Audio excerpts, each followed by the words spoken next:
very much London Philharmonic Orchestra, who did not make that specifically for this podcast recording. Oh, man, I thought they did. What's going on, everyone? Larry and Anthony here for another retro video game podcast, which eventually I guess we'll find a title for.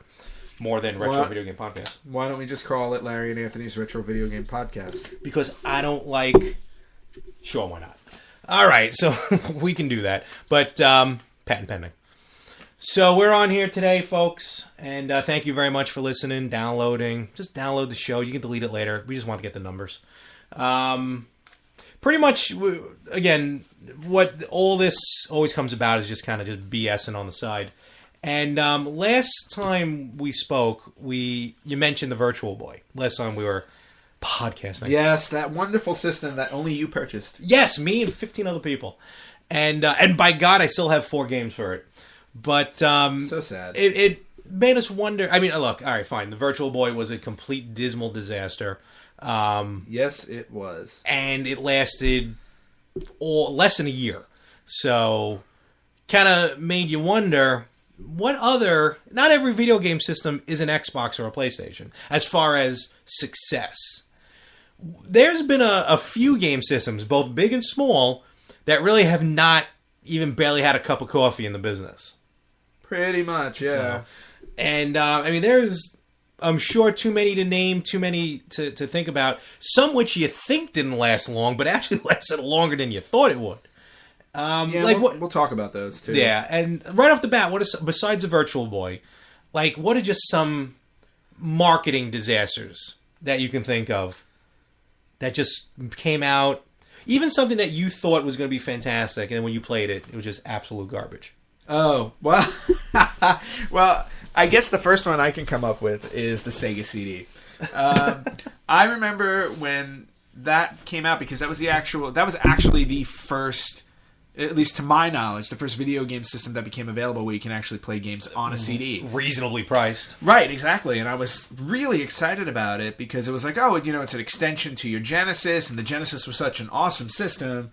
I was like, okay, this is a can't miss. It's like you can hold, it can hold more information on it. I remember what specifically sold it to me, like the whole concept of Sega CD was...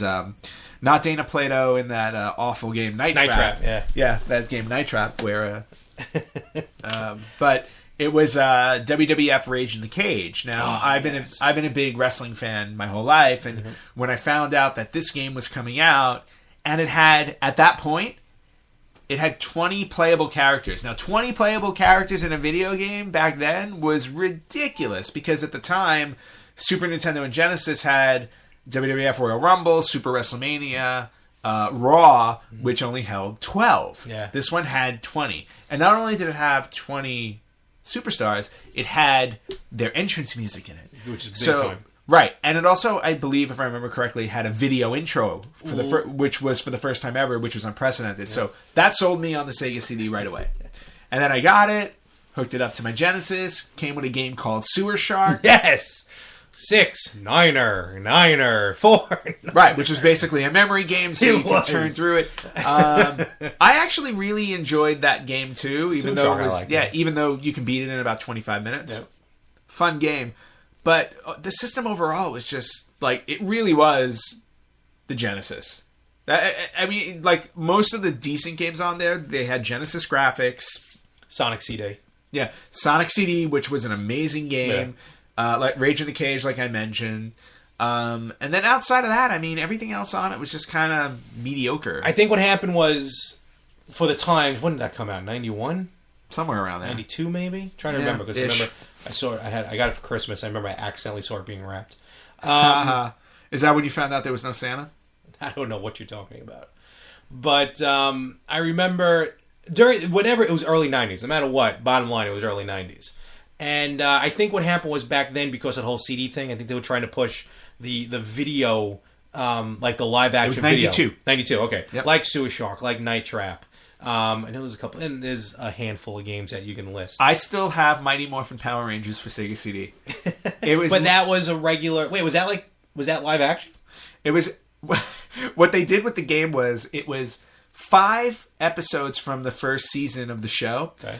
And all that you did was when they went for a kick, you had to press up at the right time. Or you lost energy. Yeah. So basically, you were pressing directions and buttons just so you can watch the episode. It was like come on, Space Ace. The other one was the first one. Yes, Dragon's Lair. It was like Dragon's Lair. Exactly. All right, so that's for the times, but it did have its games, and I liked it personally. I thought the games were good, but it did. I mean, how long? It lasted a couple years. Yeah, right? I think it lasted 2 years or so before they pulled it, if I remember correctly. Actually, it was discontinued about 4 years. All right, so 4, that's a good run. That's especially in the mid-90s. It's a decent run, and it was one of the ones where it's like I don't feel necessarily like if we were judging on this podcast, gone too soon, or it lived its life. I think it actually lived its life, or overstayed its welcome. It might have overstayed its welcome a little bit too, because by the time it was discontinued, PlayStation was coming out. So yeah, to be fair, really nothing overstays its welcome now with retro. But then you get something like the Virtual Boy, or something like the 32, the Genesis 30. Sega was notorious. The 32X. Yeah, the 32X was an absolute disaster. 32X didn't work.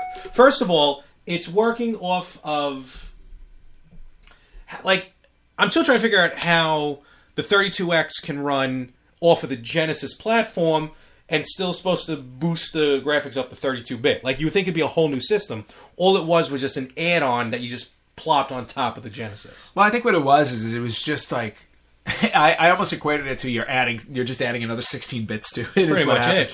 But no, I mean it's just all coded into the little motherboard and the thing. And they even had a Genesis. They even had a 32X CD, right? Which played the 32X games and the Sega CD games. No.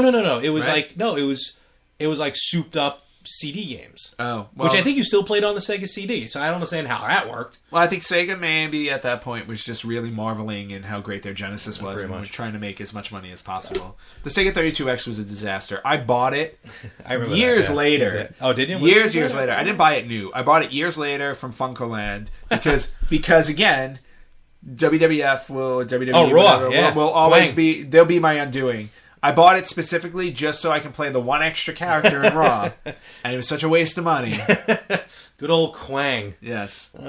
So sad. And it was Quang. It was. And as far as the home systems, I'm trying to think, because then you think of a system like Dreamcast, where, don't get me wrong, I love Dreamcast, but I felt like it lasted forever, but really it wasn't. It was only around for maybe a year and a half, right? It was in North America. It was around about a year and a half. Okay. It came out, and I can still remember the marketing for $99.99 with that Dreamcast logo.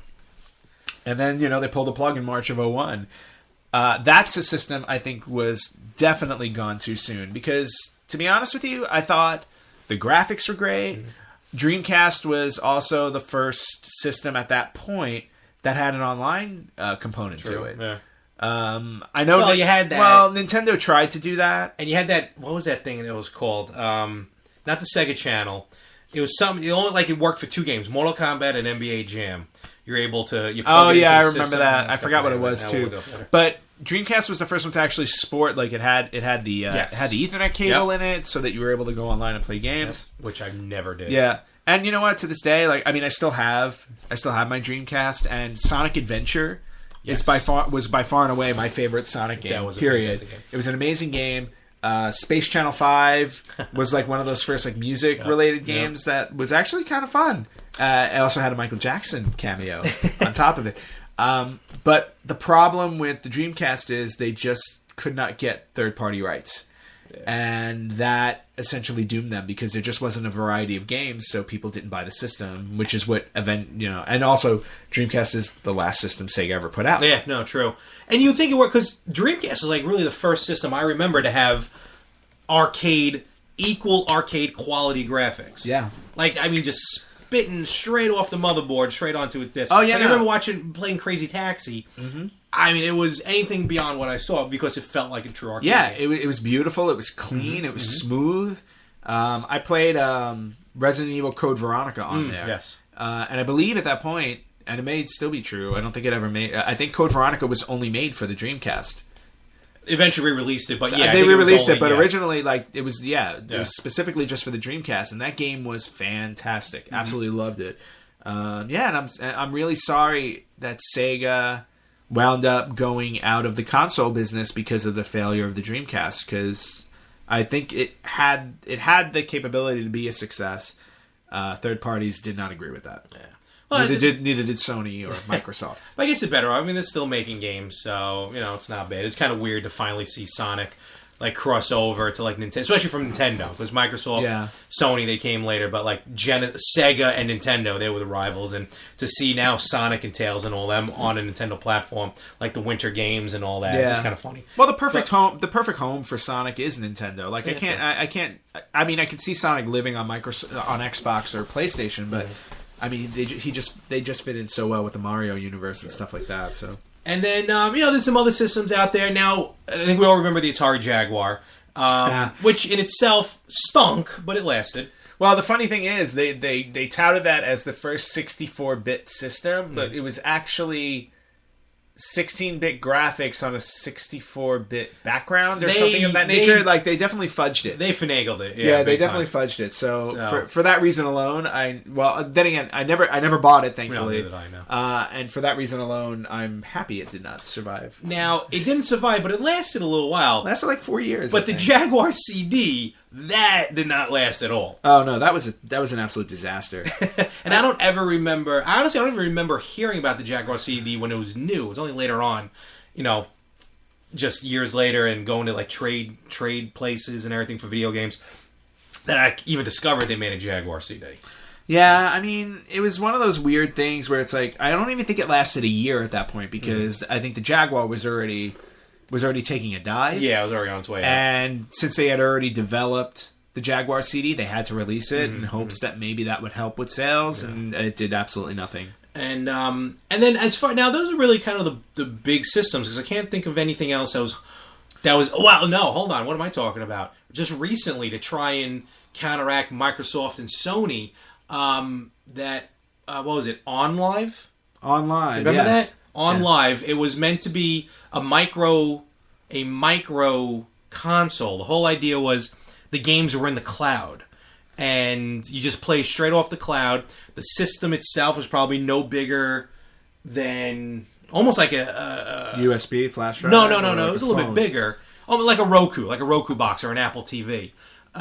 Makes sense. Actually, to be honest with you, it's kind of like what the Amazon Fire TV is like. So, but it was all meant to be on the cloud. You don't have to buy the games. At least you don't have to buy. There was no physical games because you couldn't fit a CD into it. And they were going to go head to head with Microsoft and with Sony, and just did not work. I think they fell flat on their face. I think they were out for maybe a year, if not just a few months. Well, I think short of a year. I think the trouble now today is that it's hard to get into the console business because Microsoft and Sony have such a death grip on it. True. That to come out with something completely new is the risk is that everybody's already, gamers today are already kind of loyal. They're loyal to their PC, their Microsoft, or their Sony, and to an extension, Nintendo hangs around because of their hardcore gamers. Oh yeah, they're hardcore Nintendo gamers. So I think even though, Nintendo has been struggling for years because they haven't been able to keep up with Sony and Microsoft, somebody else coming out with a complete third-party brand new system, it's, I don't want to say it's doomed to fail. I just want to say it's hard to start. It's really hard to start because you have to lure away people who are perfectly happy with their Xboxes and their PlayStations and their Nintendos. Now, tell me if you remember some of these. We may have a special guest, folks. So, but tell me if you remember some of these. Even there's the list there, buddy. Yeah, I see the list. That the one that I'll bring up right now. Well, first off, I can't talk about Virtual Boy while you're stepping away for a second because why not? Because you own one and I have to make fun of you. But I think one of the ones that has surprised me that lived longer than it should have was the Neo Geo system. And the reason why that surprises me is because the Neo Geo system, when it first came out, it was $650, which was pretty expensive in the early 90s. So on top of that, the games for that system were like $300 a pop because there were like 4 or 5 games on a disc. I'm talking about the Neo Geo. And yet, for some odd reason, the Neo Geo lasted somewhere around like 12 or 13 years. Pretty much. And you may have heard that doorbell. We actually have a special guest here today who probably actually created most of these video games. Our other Anthony C. Anthony, welcome to the show, Retro Video Game World. Thank you very much. Pleasure and honor for me to be here. You may have heard his voice may sound familiar as well. Here you go. You can take a seat right there. Thank you very much, sir. And Anthony, maybe you can kind of weigh in on this, as now I'm going to confuse everyone with two Anthonys. Well, I think we sound completely different, so I'm sure it's fine. We sure about that? No. Video games, systems. Can you remember a video game system that you remember looking forward to, and then it just kind of fizzing out real quick? Yes. Best example we kept talking about was a Virtual Boy. Okay. Where it just didn't even last a year. Well, you had those weird-ass goggles, and you had to... Virtual Boy was awesome. Awful. Okay, podcast world. I'm going to give you my 2 cents, literally, on this right now. The one I remember that really didn't... It had its moment, but then it really faded faster than when it had its moment, was TurboGrafx. All right. Yep. Yeah. That didn't last too long. Honestly... TurboGrafx was the very first. Was it like 8 or 16-bit graphic 16. game? No, it was 16. And it was the first, right? The problem is they didn't market it correctly. It was the games at that time. I know that nowadays every damn thing is sensitive nowadays, but back then the fighting games they had, all these other games that they had for the system. Were really, really somewhat controversial because it wasn't Splatterhouse. Yeah, it wasn't for kids. No, and if you Splatterhouse was awesome, by the way. It was a great game. It was fantastic for us, right? But the game world was really, really catered more towards families, entertainment like NES, that type of thing. TurboGrafx really changed a lot. And actually, TurboGrafx 16 only lasted 2 years, which I thought it lasted a little bit longer, but I knew it didn't. Now the Turbo CD, it actually lasted longer than that. It lasted about 5 years here. In the U.S. The thing, it came out in the late '80s, roughly around the time that Super Nintendo and Genesis were about to come out. And then it didn't have that much of an impact. Then. Yeah, that was the problem with it. In the States, it didn't have a big enough impact. Well, they also tried to do. Remember, they had the Turbo Express, where it was the handheld, but you can bring the game with you. Yes, that you play at home. And the TurboGrafx CD, I know that didn't last too long either. No, but you're right, though, because now that I think about it, I don't remember the marketing too much. I remember it fizzing out like right before the 90s. I don't really remember anyone having it in the 90s. Mm-hmm. TurboGrafx CD. I never owned a TurboGrafx. Well, the reason why it lasted as long as it did, though, is because the sales over in Japan were actually really high quality. It sold about 10 million units in Japan, and that's why it lasted as long as it did. But it didn't translate over to the U.S. the way that the NES and the SNES did, or the Sega did. Didn't SNK also have sort of their own mini system as well? Neo Geo? SNK. Well, SNK published on Neo Geo. Oh, okay. Because Neo Geo lasted somehow. Had an import, no? Well, they were probably big on that because a lot of the arcades were imports. Oh, yeah. But SNK games were mostly on the Neo Geo, if I remember correctly. They were each like $900.